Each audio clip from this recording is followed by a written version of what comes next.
Pemerintah memang tidak tinggal diam. Sejumlah situs-situs penyebar hoaks kini telah ditutup. Namun nyatanya para pelaku tidak jera karena situs-situs penyebar hoaks sampai saat ini masih saja terus ada. Lantas sampai kapankah para pelaku penyebar hoaks ini bebas dari jerat hukum? Saya David Silahoy. Sampai jumpa.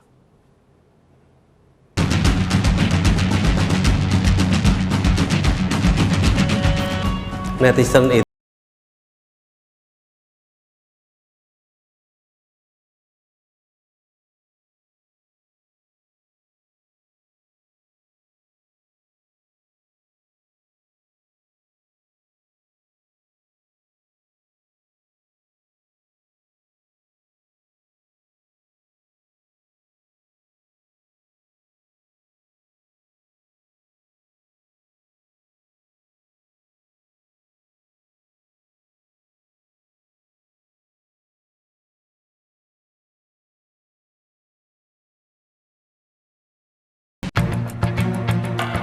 masih dengan penyidik berusaha menerima laporan polisi, ya. Tentunya nanti dari penyidik akan membuat rencana penyelidikan dulu, ya. Ini akan melihat, nanti penyidik akan melihat kasus tersebut itu seperti apa. Tentunya nanti kan perlu memerlukan konfirmasi dengan pihak yang terkait yang berkaitan dengan kasus tersebut. Ya, ini kan sesuai dengan laporan polisi yang ditulis di LP, ya, sesuai dengan yang dilaporkan. Itu kan berkaitan dengan fitnah di media elektronika, ya.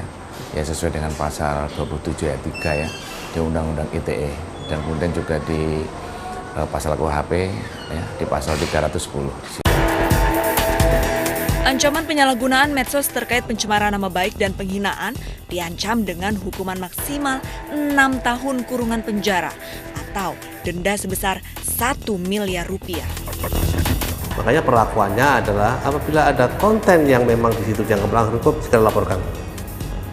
Itu biar ditindak. Nukman menambahkan, situs seword.com yang beredar di masyarakat saat ini nyatanya bukan produk jurnalistik. Jadi kayak Seword yang sekarang lagi banyak dibicarakan, itu bukan media. Itu bukan media jurnalistik. Itu adalah media opini. Publik bebas dong beropini, ya kan? Sepanjang tidak melanggar hukum. Harus dibedakan mana yang media berbasis jurnalistik, mana yang enggak. Dan kebanyakan yang saya tahu adalah media-media baru itu diposisikan oleh banyak orang sebagai media jurnalistik, tapi sebenarnya tidak memenuhi standar jurnalistik. Dia tidak punya wartawan, dia tidak punya redaksi, nggak punya alamat. Jadi ya itu kayak siluman aja. Tapi karena tulisannya provokatif, bombastis, banyak nyebarin, ya. Dewan Pers mengungkapkan situs berita hasil jurnalistik dilindungi undang-undang karena sudah terverifikasi. Karena kalau media di bawah Undang-Undang 40 itu harus berbadan hukum, penanggung jawabnya jelas, alamatnya jelas. Berita-berita yang muncul dalam mengutip media-media mainstream seolah-olah, ya, tapi kalau kita telusuri ternyata tidak ada kaitannya.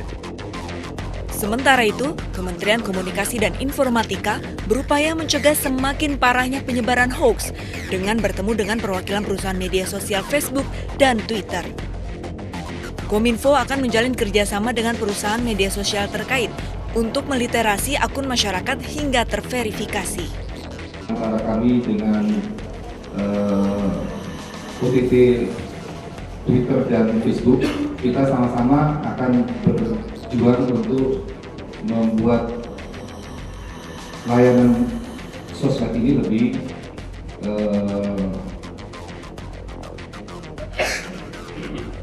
secure, safe, sama trusted. Ada 3. Jadi memang meningkatkan kualitas daripada layanan kita. Bahwa internet itu memang pada dasarnya ada 3 poin yang harus diterapkan. Pertama adalah secure, kedua adalah safe, ketiga adalah trusted.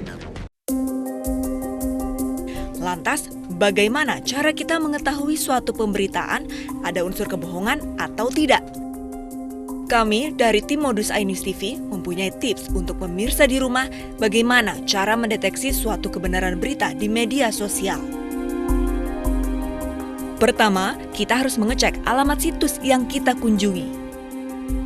Kedua, mengecek suatu berita dengan membandingkan media lainnya.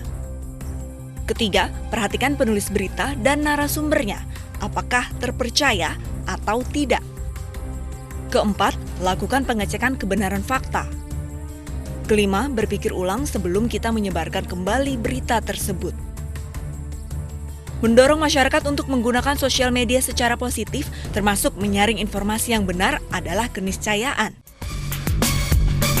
Tapi hal ini tidak berlaku jika pemerintah selaku regulator juga tidak tegas menindak situs atau akun-akun sosmed yang seringkali dijadikan sumber penyebaran berita bohong di masyarakat. Jadi, jangan bilang pemerintah tidak tahu, karena kami sudah memberitahukannya.